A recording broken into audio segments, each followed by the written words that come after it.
Hola, buenas tardes. Mi nombre es Miranda Turcot y yo soy licenciada en nutrición y trabajo actualmente en Nutrest. Soy parte del equipo y hoy vamos a hablar sobre el tema ¿los edulcorantes afectan tu microbiota intestinal?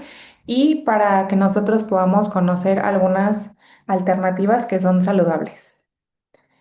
Y bueno, vamos a hablar un poquito sobre el contenido de este webinar, que primero es saber qué es la microbiota. No sé si alguna vez la han escuchado, si conocen un poquito. ¿Por qué es tan importante la microbiota para la salud? ¿Qué es? ¿Qué pasa cuando esta cambia? ¿Qué son los edulcorantes? Los tipos de edulcorantes que hay. Y vamos a hablar sobre los artificiales y los naturales, algunos factores que alteran la microbiota. ¿Qué dice la ciencia sobre todo este tema de microbiota intestinal y edulcorantes? Algunos posibles efectos de los edulcorantes en nuestra salud digestiva y si existen algunas alternativas más saludables, cuáles son.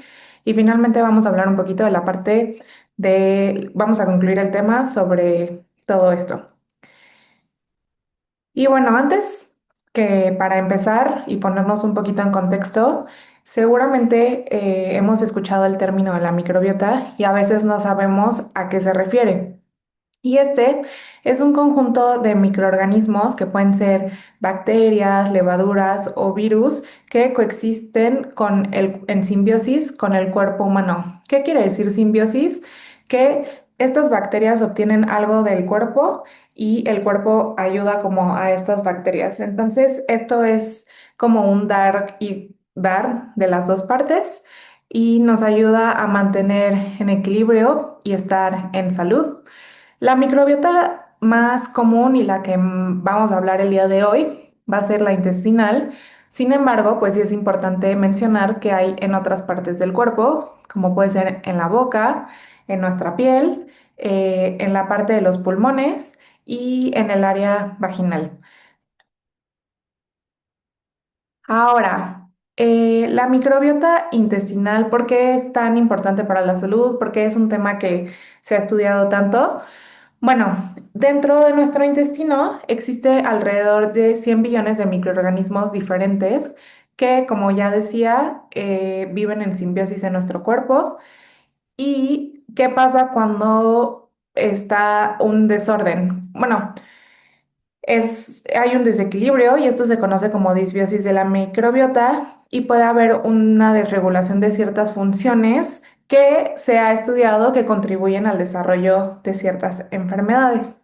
Entonces, algo que es muy importante mencionar es la parte de la simbiosis y la disbiosis, que son como las dos cosas.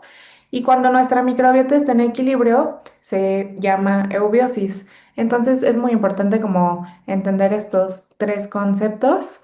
En la parte, se han hecho muchos estudios para saber como cuándo es que una microbiota está sana y cuándo es que no.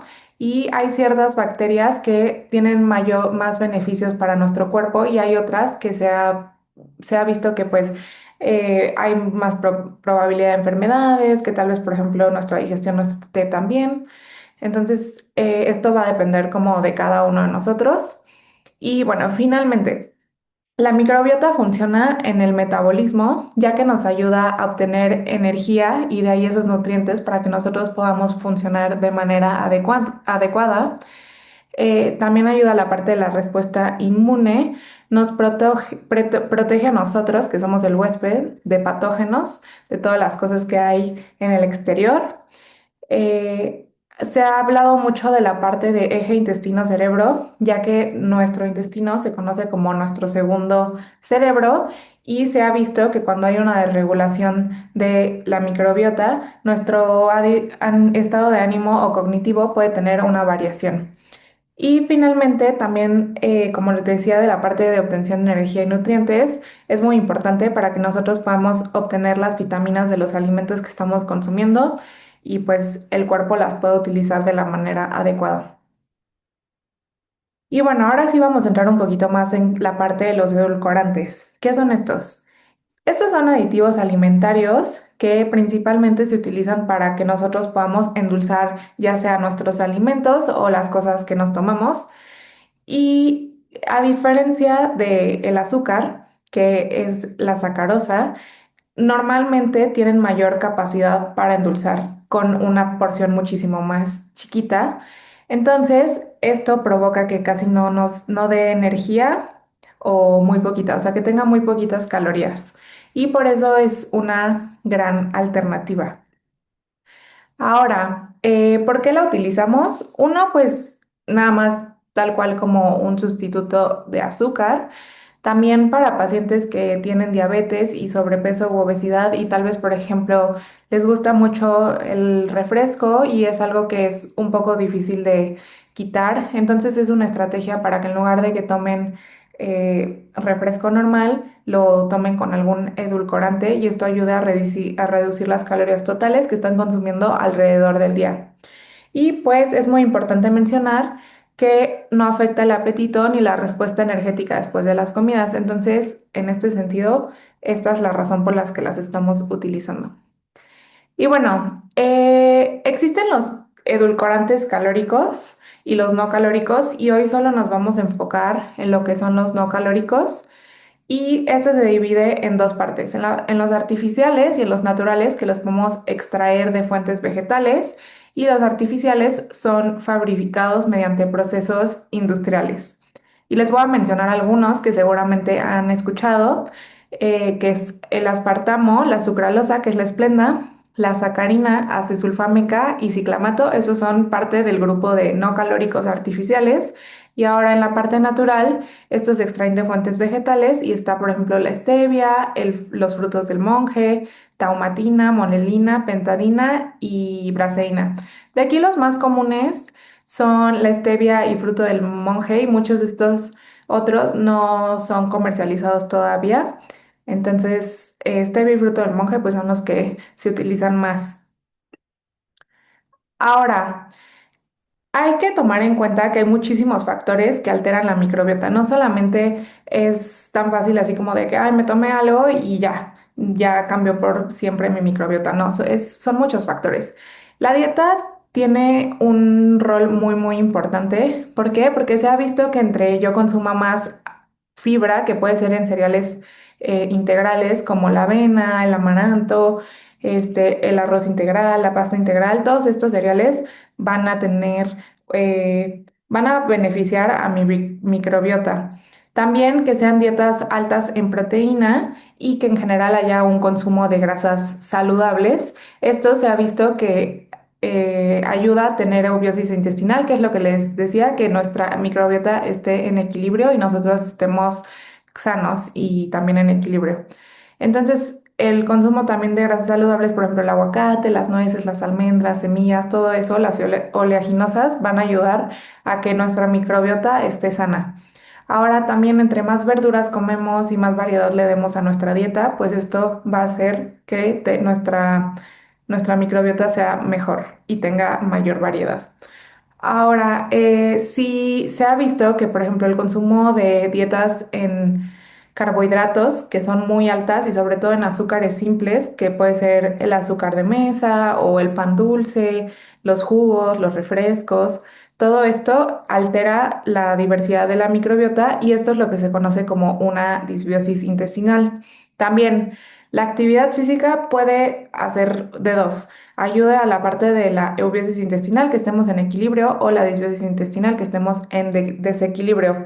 Entonces, la falta de actividad física también está relacionada con que nuestra microbiota esté en desequilibrio. Y bueno, ahora vamos a hablar un poquito qué dice la ciencia sobre este tema. Pues la ingesta diaria aceptable por la FDA y varios organismos, como también de la Unión Europea, han hecho como muchas investigaciones de cuánto de esto, si lo tomo diario, no me afecta. Y hay pues medidas que ya están estandarizadas, por ejemplo, es la cantidad máxima que yo puedo comer en un día y que se ha visto que de plano no tiene riesgo. Si la estoy tomando, entonces no debería de influir en mi organismo. El primero que tenemos aquí es el aspartame y la recomendación es de 50 miligramos por kilogramo. El acesulfame K van a ser 15 miligramos por kilogramo, al igual que la sucralosa. Y finalmente la sacarina es la que sí se ve un poquito en la reducción y son 5 miligramos por kilogramo. Entonces, mientras que estemos dentro de estas recomendaciones, no debería de haber ningún problema si consumiéramos este tipo de edulcorantes y sobre todo los que son industriales. Ahora, algo que es muy, muy importante mencionar es un tema que se ha hablado mucho, como, oye, no, es que el uso de edulcorantes está afectando mi microbiota intestinal y en realidad lo que se ha visto en general es que sí hay un poco de disbiosis en la microbiota, es decir, cambian las bacterias que tenemos en nuestro intestino pero todavía no se ha visto que haya como un impacto en general y no todos los estudios concluyen lo mismo y la evidencia es muy, muy chiquita. Entonces, pues los podemos seguir consumiendo, como dije, de la ingesta diaria recomendada. Lo único que tuvo un poquito más, que es la sucralosa, que es la esplenda, es que sí hay una disbiosis de microbiota intestinal y además se ha visto en algunos estudios que hay un pequeño aumento de insulina en sangre, pero todavía no hay estudios concluyentes. Y los que sí hay estudios son más en ratas, entonces en las ratas sí hay un poquito más de evidencia de que sí cambia la parte metabólica de nuestro cuerpo, cómo responde, pero pues no todavía está muy cortita la evidencia en este sentido y los estudios que hay son limitados y tampoco concluyen por completo qué es lo que está pasando. Ahora, ¿existen alternativas más saludables? Realmente no, como endulzantes no existen, pero sí existen ciertas cosas que nosotros podemos hacer para que disminuir este consumo de los edulcorantes en caso de que sea algo que me preocupe mucho. Y bueno, el primero es intentar como acostumbrarnos al sabor natural de los alimentos. Por ejemplo, si hago un agua de frutas, que sea un agua de frutas tal cual, sin azúcar añadida y tampoco usando ningún edulcorante. Entonces ese sería el primer paso. Obviamente sería disminuirlo gradualmente porque nuestro paladar pues sí se acostumbra a los sabores y hay veces que hasta ya después de un tiempo que ya no estás acostumbrado a comer cosas tan dulces dices como, ay, esto está muy dulce. Entonces esa sería como la alternativa pues más saludable. El segundo es que, como les mencioné, mientras que no nos estemos excediendo del consumo, no pasa nada. Entonces, para eso están las recomendaciones. Las pueden seguir consumiendo sin ningún problema. El tercero es elegir edulcorantes más simples y sin ingredientes añadidos. Eso es muy, muy, muy, muy importante. ¿Por qué? Porque la stevia y el fruto del monje realmente no tienen estudios de nada, o sea, como que no hay mucha información al respecto. Pero muchas veces los mezclan con otras cosas, por ejemplo, uno muy famoso que son los polialcoholes, el eritritol. Entonces los mezclan, por ejemplo, stevia, el eritritol y de stevia solo tienen 1% y eritritol 99% o viceversa, igual el monk fruit, 1% de monk fruit o de fruto del monje y 90%, 99% de eritritol. Entonces, si vamos a consumir alguno de estos edulcorantes, sobre todo naturales, pues sí evitar que no tengan otro ingrediente añadido y pues checar la parte de las etiquetas. Y finalmente, si quiero agregarle un poquito más de sabor a mi comida, siempre, siempre, siempre, pues hay que utilizar especias, que eso es como muy bueno. Entonces, en este caso, para las cosas dulces, los sabores que mejor quedan, pues es la canela, ya sea que la use en polvo o tal cual la canela así en barra. Bueno, la vainilla, el cacao. Y también para esto pues va a exponenciar el sabor de nuestros alimentos, evitando un poco el uso de los edulcorantes. Y bueno, para concluir, como todo, siempre es más importante la parte de la moderación, de no excedernos en ningún alimento. Entonces, los edulcorantes son muy útiles como una alternativa al azúcar, especialmente para personas que tienen por ejemplo, problemas de obesidad y que quieren disminuir un poquito la ingesta calórica, o como ya mencioné, si tienes diabetes también es muy, muy, muy funcional. Pero hay algo que es muy importante, es que siempre la base va a ser priorizar hábitos de alimentación que sean saludables y que pueda mantener a lo largo del tiempo. Entonces, esta es la forma en la que vamos a llegar a un equilibrio y también prevenir que a largo plazo pues tengamos complicaciones. Y muchas gracias. Esto sería todo de mi parte y cualquier duda que tengan la pueden dejar en los comentarios. Gracias.